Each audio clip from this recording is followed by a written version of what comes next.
নমস্কার, জয় টেলিম্যান, জয় রবিবাদী। আজ আমি আবার একটি নতুন রোগের আলোচনা আপনাদের সামনে তুলে ধরব।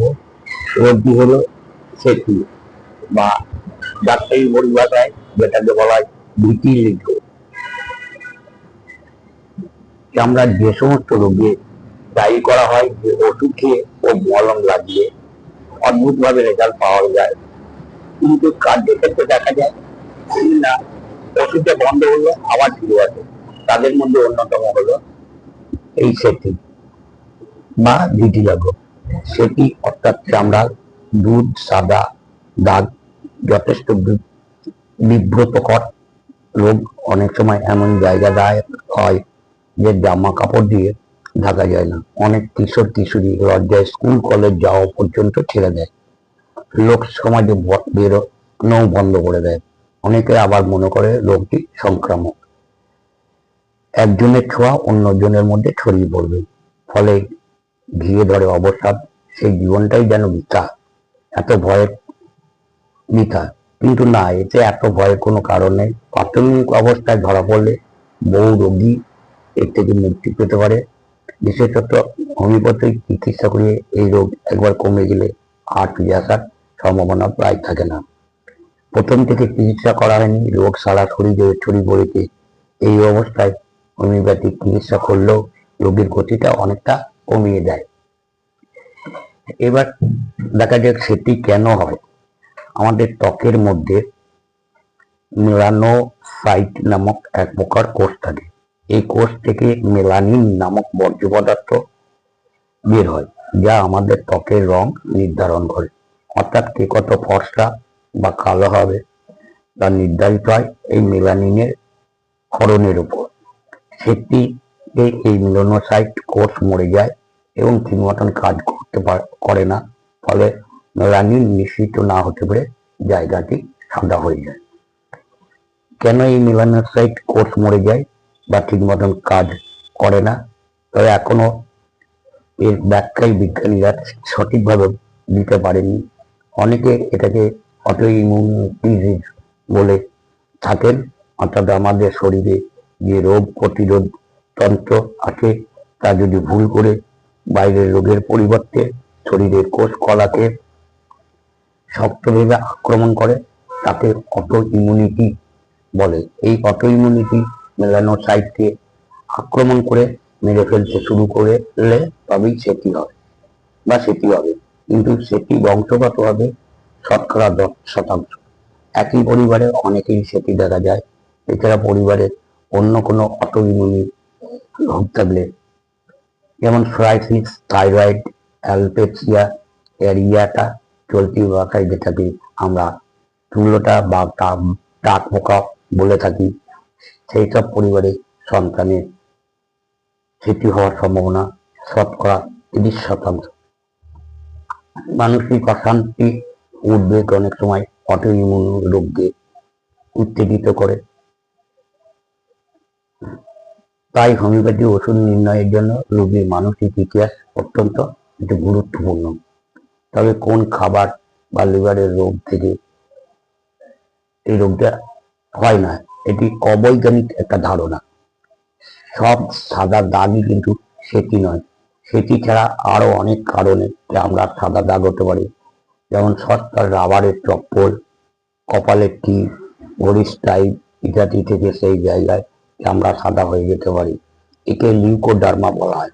লিউকো মানে লিউকো অর্থাৎ সাদা এবং ডার্মা মানে চামড়া।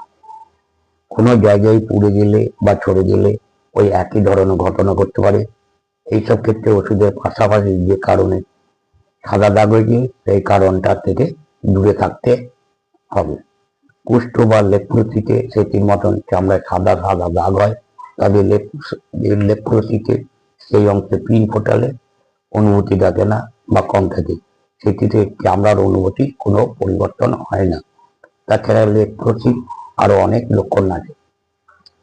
এছাড়া আরো একটি রোগ আছে যা বেশ গাল ভরা নাম, ইডিওপ্যাথিক গ্যাস্ট্রিক হাইপোমেলানোসিস। ইডিওপ্যাথিক মানে যার কারণ জানা নাই, গ্যাস্ট্রিক মানে ছোট ছোট, আর হাইপোমেলানেসিস মানে মেলানিনের অভাবে। এইগুলো এক ধরনের গোল ছোট ছোট সাদা দাগ, সাধারণত মাঝ বয়সের পরে পায়ের দিকে এই ধরনের দাগ দেখা যায়।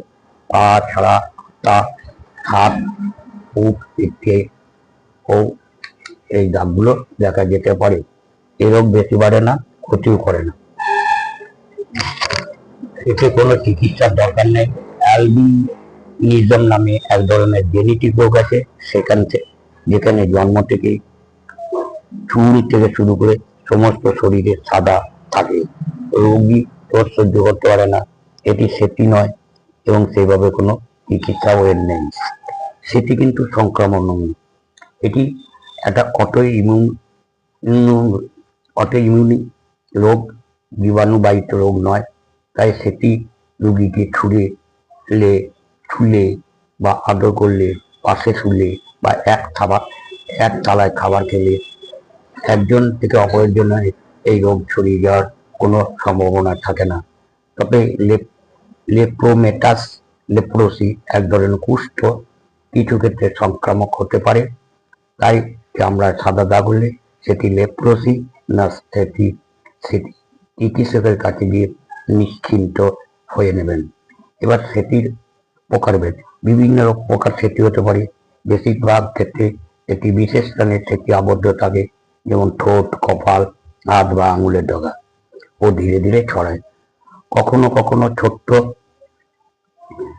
দাগ দিয়ে শুরু হয়ে রোগ দ্রুত সারা শরীরে ছড়িয়ে পড়ে। একে এক্সটেন্সিভ ভিটিলিগো বলা হয়। আবার অনেকের একটি নির্দিষ্ট স্নায়ুর গতিপথ অনুযায়ী সেটি দেখা যায়, একে বলে সেগমেন্টাল ভিটিলিগো। চিকিৎসা কি না, প্রাথমিক অবস্থায় যদি ধরা পড়ে তাহলে হোমিওপ্যাথি চিকিৎসায় অনেক ক্ষেত্রে সম্পূর্ণ আরোগ্য সম্ভব। তাছাড়া কিছু স্টেরয়েড জাতীয় ওষুধ ব্যবহারের সাইড এফেক্ট, কিন্তু হোমিওপ্যাথিতে নির্দিষ্ট হোমিওপ্যাথি পন্থায় যদি চিকিৎসা করা যায় তাহলে অবশ্যই আপনি এই রোগ থেকে মুক্ত হতে পারেন।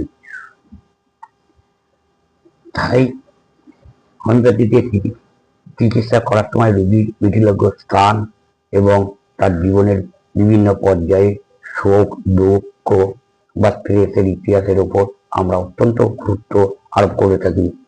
এমনকি মায়ের পেটে থাকাকালীন, অর্থাৎ মা যখন মায়ের গর্ভকালীন অবস্থায় মায়ের স্ট্রেস থেকেও এই রোগের একটা কারণ হতে পারে। এটি গুরুত্বপূর্ণ কারণ বলে আমি হোমিওপ্যাথিতে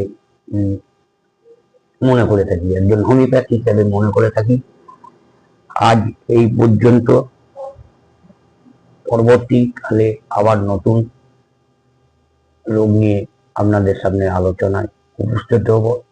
আপনাদের কাছে আমার একান্ত বিনীত অনুরোধ, আমার এই রোগ পর্যালোচনা যদি আপনাদের ভালো লাগে অবশ্যই আমার এই ইউটিউব চ্যানেলটি সাবস্ক্রাইব করবেন। আমার ইউটিউব চ্যানেলে আপনি ডক্টর অশোক কুমার চ্যাটার্জি DHMS লিখে সার্চ করলেই অবশ্যই চ্যানেলটি দেখতে পাবেন। এবং ফেসবুকে প্রোফাইলে ও ফেসবুক পেজে ডক্টর অশোক কুমার চ্যাটার্জি পেজে ইউটিউবের লিঙ্ক দেওয়া আছে। আজ এখানেই আমি আমার বক্তব্য শেষ করব।